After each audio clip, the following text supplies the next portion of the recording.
Hey everyone, welcome back to my channel. I hope you are all doing good. I'm trying something brand new that I've never tried before in this video, and this is foam clay, modeling clay that I first saw from Connie over on the Italian Makes It. She blew me away, guys. She is next level wow with this stuff. She made this stunning fairy mushroom house, and honestly, blew my mind. It looked like so much fun. I really had to have a go and have a play. Now, I say first time ever using it.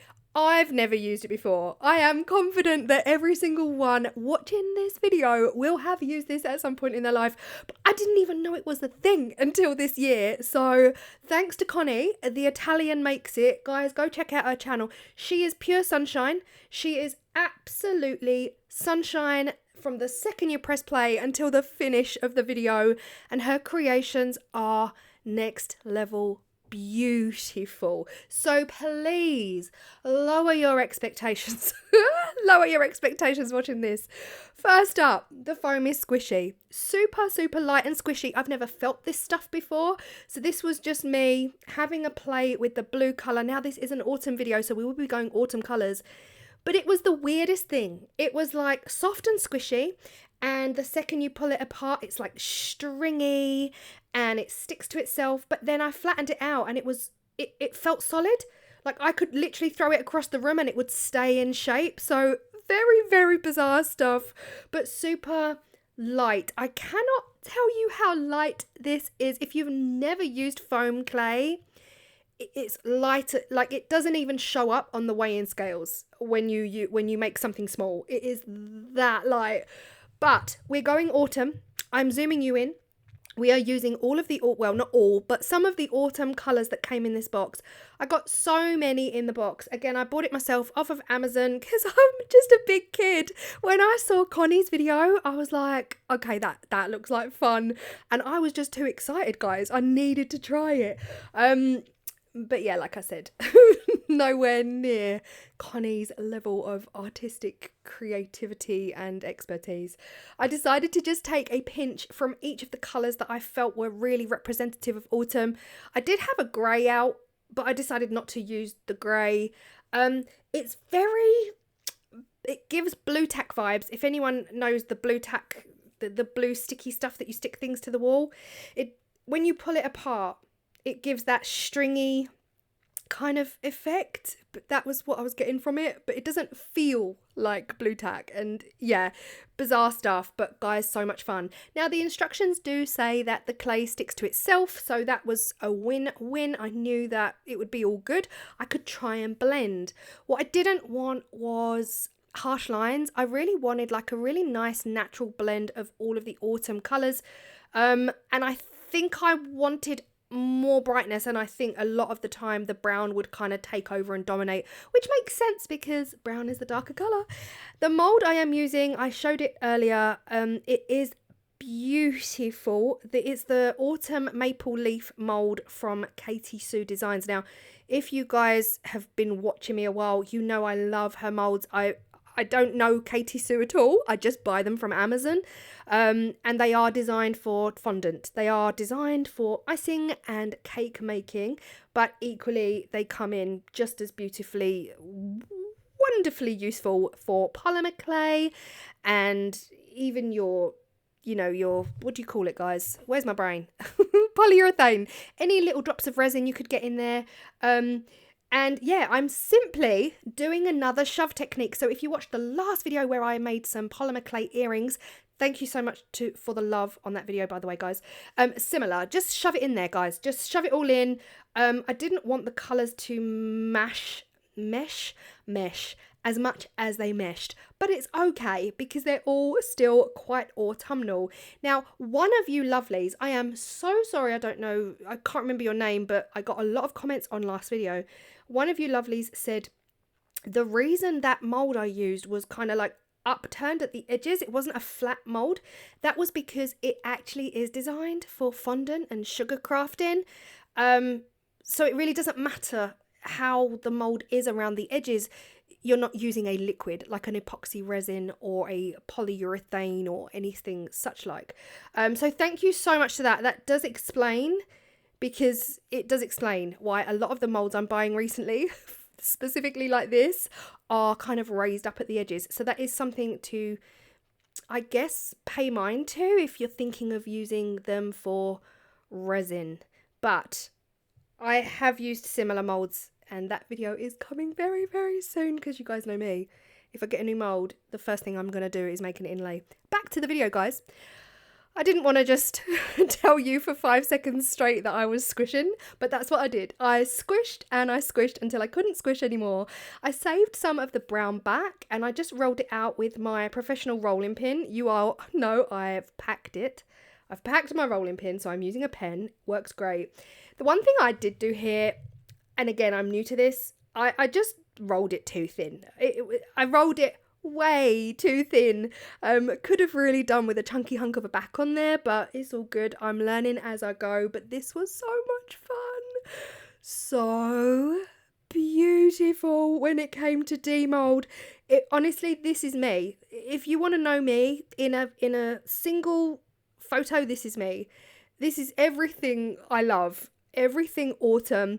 Now, again, I pressed too hard. You can see some of the leaves have squished out and over, and again, that's fine. Never touched this stuff before in my life, so I was just having so much fun. But Claire, what are you making? I don't know. I had no goals here. My goal was to have fun with something brand new that I have never tried before and bring you guys along, because why not? Like I said, I'm sure most of you would have heard of this, but there might be one or two of you that have never used it, have never seen it, and might want to have a play. My thought process was just make a few things. They can either then become other things, i.e. fridge magnets or pendants. But the product itself, I would say, doesn't really lend itself to anything that's going to have a hard knock life. Do you know? It's a hard knock life. It's not gonna work. This product is so light. It's as light as a feather, hence foam. Imagine feeling some foam. It is that light. So it wouldn't work as a keyring. It probably wouldn't work as a pendant, maybe even earrings. I think if you've got long hair, your hair would easily rip it. Yeah, so let me know. I genuinely think if I were to use this again, I would be just like Connie from The Italian Makes It, because she is using it on a much bigger, grander scale, and you're really using a lot of product then, and then it becomes robust, then it becomes solid as a rock. She made the most stunning mushroom house. I'm going to link her video below, but I've taken it and I'm just playing with it in the most fragile, delicate way, and I definitely do not think it is designed for this at all, but that's okay, because again, we're having fun. Now, I did a few of these. I just squished in some clay, used a background, rolled it over to make sure that the clay stuck to the clay, and then peeled it back, again with no real clear no idea what it was to be, what it was to become. It could truly be anything. I actually think these would make perfect fridge magnets. I feel like you could encapsulate your did I just say a big word, guys? Calm down, Claire. You can tell it's my birthday today. I'm doing the actual voiceover on my actual birthday. Yes, I'm working. Yeah, you could encapsulate the magnet within the clay and make it a real solid piece, and then that would be in there. And yeah, I don't know. I think they would. I think they'd work out really, really well. I just carried on using the mould, adding a bit more yellow, adding a bit more orange, because again, once you squish all this stuff together, it kind of becomes quite samey, and the colours were just getting darker and darker as I went. So I just figured I'd add more yellow, add more orange, see what we can get. And I was having too much fun, like too much fun. I then decided right near the very end to just make singular leaves and see, you know, how fragile is this stuff really? If I'm going to demold this, is it going to act like fondant, sugarcraft? Is it just going to peel out, or is it really just going to rip and go gooey again? And honestly, it came out gorgeous. I think things like this could quite happily be dangly earrings, but you really would want to be aware that you've got something very fragile that you're wearing. Could you varnish them, top coat them, use UV resin, use epoxy resin, use spray, like spray sealant, I guess you could. That would definitely make them stronger. Any kind of varnish you want that would make them stronger. Even like a polyurethane, if you dip it in polyurethane, that would make them, I would say, indestructible. But again, this was all very new to me, so I was just having a play, and I never really thought past pressing record, if I'm honest. This time around, I just shoved whatever clay I had left, I just shoved it in the whole mould to make a whole mould. What could this be? I genuinely think this would make the quirkiest, most beautiful keyring. No, Claire, bookmark. Bookmark. It is paper thin. Paper thin. It would totally work in a book as a bookmark, and unless you're really rough with it, like unless you go out of your way to physically try to rip it, I think it would be beautiful as a bookmark for your favourite autumnal read. Honestly, let me know what they are, by the way. Guys, seriously, I want to get back into reading when we move house. So if you've got any book recommendations, I love fictional, I love non-fiction. Non-fiction is probably my favourite, but I do love fiction. Anything goes. Let me know in the comment section down below if you know any cozy autumnal vibe reads, and I will check them out. Anyway, this is them. Let me know your thoughts. This is 3 days later. So again, I asked Connie, like Connie, I'm trying the foam clay. I'm so excited. How long does it take to dry? And she just said it can take a while. So I came back after 3 days, and I felt like it was dry, especially the thinner pieces. This is where it definitely reminded me of the foam sheets. You know, when you go to the craft store, arts and crafts, and you buy like A4 sheets of foam and you can just cut it up. That's what this reminded me of. The fat piece, this is the juiciest, deepest, hunkiest piece. It, to me, was not fully dry. There was a difference. I could really stick my nails in the back. The second I honestly ripped this, it was giving me chocolate biscuit vibes, so I wasn't even angry about it. Now, the reason I'm ripping it is just to show you the consistency, the texture. If you can't really tell what I'm using, this is to give you an idea of the inside, kind of what it looks like. And when I stuck my nails right in the middle, I was like, that is still wet. After 3 days, that is still moldable, malleable. I could make something else from it. That is still wet after 3 whole days. So again, I don't know how long it would take for this stuff to fully dry. But the rest was dry. The rest was absolutely bone dry. This is what I'm thinking would make a beautiful bookmark. Again, so thin, but as light as a feather. Like, I cannot even tell you how light this stuff is. And it's quite robust. Like again, unless you go out of your way to physically rip it or physically cut it, it is really quite robust. Simple.